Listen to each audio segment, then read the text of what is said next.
सत्य वचन जीवन में चलते रहें और कर्म हमेशा करते रहें। ओम श्री हरिओम मातेश्वरी महाकाली सिद्ध दिव्य दरबार की सदा जय जयकार होती रहे। मनुष्य को अपने जीवन में निरंतर चलते रहना चाहिए। जिस वक्त जो कार्य हो उसे करना चाहिए। यदि मनुष्य स्थिर हो गया या अपने कार्य की तरफ उसका ध्यान नहीं गया तो धीरे धीरे उसके कार्य क्षमता पर अंतर आ जाता है। जैसे यदि देखा जाए तो अधिकांशतः मनुष्य दाहिने हाथ से लिखते व कार्य करते हैं। देखा गया है कि उनका बायां हाथ कार्य कम करता है, इसलिए बाएं हाथ में दाहिने हाथ की अपेक्षा कम ताकत व क्षमता रहती है। इसका सीधा सा मतलब है, जिस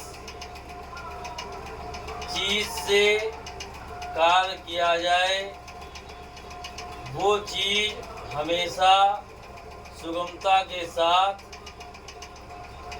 आगे बढ़ती है और जिस चीज को के कार्य में थोड़ा ढील दी जाए या उससे कार्य कम लिया जाए तो धीरे धीरे वो कमजोर स्थिति में हो जाती है।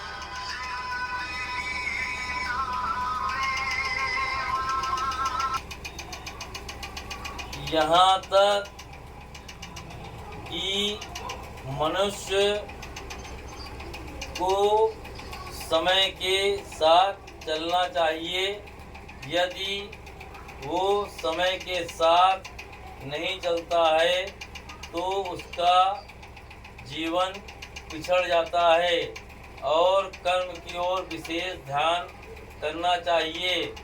जैसे यदि कोई कारीगर है, दर्जी आदि का, यदि उसने 2, 3, 4 साल काम नहीं किया तो उसमें पहले की तरह कार्य क्षमता नहीं रहती है। यदि लगातार कार्य करता रहे तो मनुष्य की कार्य करने की क्षमता बराबर रहती है।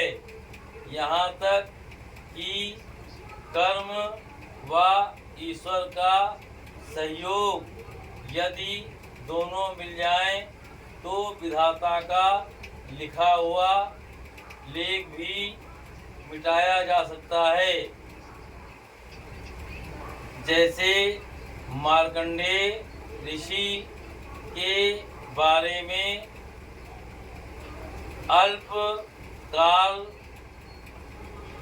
था, परंतु उन्होंने कर्म करते हुए ईश्वरीय आराधना, शिव आराधना में तल्लीन होकर अपने अल्पकाल को खत्म कर दिया और मार्कंडेय पुराण की रचना कर दी। मार्कंडेय पुराण से ही दुर्गा सप्तशती निकली है, या मार्कंडेय पुराण में ही दुर्गा सप्तशती है।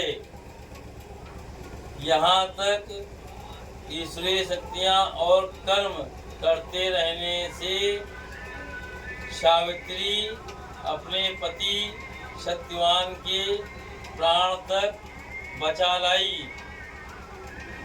यदि मनुष्य कर्म और ईश्वरीय शक्तियों दोनों को मिलाकर चले तो विधाता का लिखा लेख जैसे शक्तिमान के प्राण को वापस लाना, मार्कंडेय को अल्प मृत्यु से छुटकारा मिलना, उसी तरीके से विधाता का लिखा लेख कर्म द्वारा मिटाया जा सकता है। इसका एक रोचक प्रसंग है। एक समय की बात है, एक गांव में अकाल पड़ा हुआ था। विधाता का लेख था कि इस गांव में लगभग 12 वर्षों तक बरसात नहीं होगी। उस गांव के आसपास का जीवन बड़ी ही कठिनता से व्यतीत हो रहा था। जमीन जगह जगह फट रही थी, अकाल पड़ा हुआ था, लोग किसी तरह अपना जीवन यापन कर रहे थे। परंतु उसी गांव का एक व्यक्ति प्रतिदिन सुबह उठ करके अपने बैल व हल ले जाकर खेत की जुताई करता रहता था। ये उसका प्रतिदिन का नियम था। अक्सर गांव वाले उससे पूछते, तुम ऐसा क्यों करते हो? वो इस बात को टाल जाता।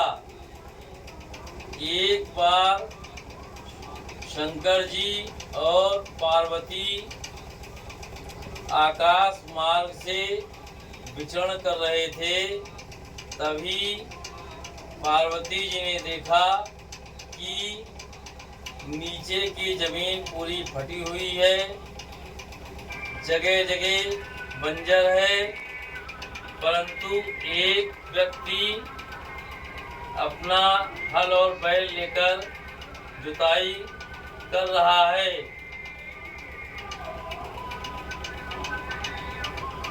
रुक गया ना? पार्वती जी ने ऐसा देख करके शंकर जी से पूछा, यहाँ तो सब जमीन फटी हुई है, यहाँ अकाल सा महसूस हो रहा है, परंतु मैं देख रही हूँ कि एक व्यक्ति हल और बैल लेकर जुताई कर रहा है। मेरी तो कुछ समझ में नहीं आ रहा है। तब शंकर जी ने कहा, इस गांव पर विधाता द्वारा लगभग 12 वर्षों तक अकाल लिखा हुआ है। 12 वर्षों तक अकाल पड़ेगा। ये ज्योतिषियों और पंडितों द्वारा भी बताया गया है। ये विधि का विधान है। तब पार्वती जी ने पूछा कि यदि ऐसा इस व्यक्ति को मालूम है तो फिर ये क्यों हल और बैल के साथ जुताई कर रहा है? शंकर जी ने कहा, चलो उस व्यक्ति के पास ही चल करके हम पूछते हैं। शंकर और पार्वती जी ने वृद्ध रूप धारण किया और उस मनुष्य के पास पहुँचे। बोले, बेटा तुम्हारे यहाँ तो अकाल पड़ा हुआ है, अभी लगभग 2-3 साल अकाल रहेगा, पानी बरसने की कोई संभावना नहीं है, परंतु तुम ये हल और बैल के साथ खेतों की जुताई कर रहे हो, ऐसा क्यों? उस व्यक्ति ने कहा, हे वर्तमानों, मैं ऐसा इसलिए कर रहा हूँ, यदि मैं 12 वर्षों तक वर्षा का इंतजार करूँगा और हाथ पर हाथ धरे बैठा रहूँगा तो हो सकता है मैं हल चलाने की विधि भूल जाऊं और मुझे आगे हल चलाने में परेशानी आए। मेरे हाथ बराबर कार्य करते रहें, इसीलिए मैं कार्य कर रहा हूँ।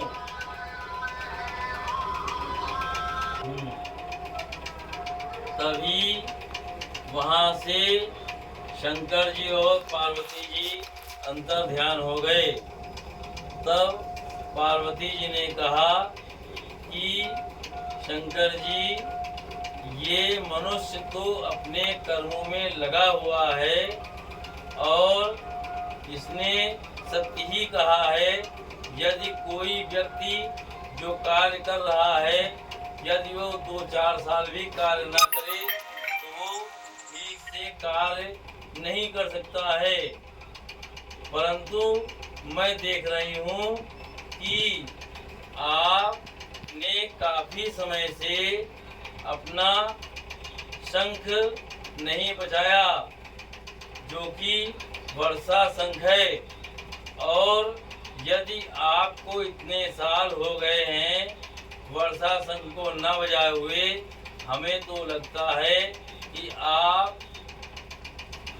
यदि उस मनुष्य की तरह कार्य नहीं कर रहे हैं तो आप शंख बजाना भूल गए हैं। तब शंकर जी ने कहा, ऐसा नहीं है, मैं शंख बजाना नहीं भूल सकता हूँ।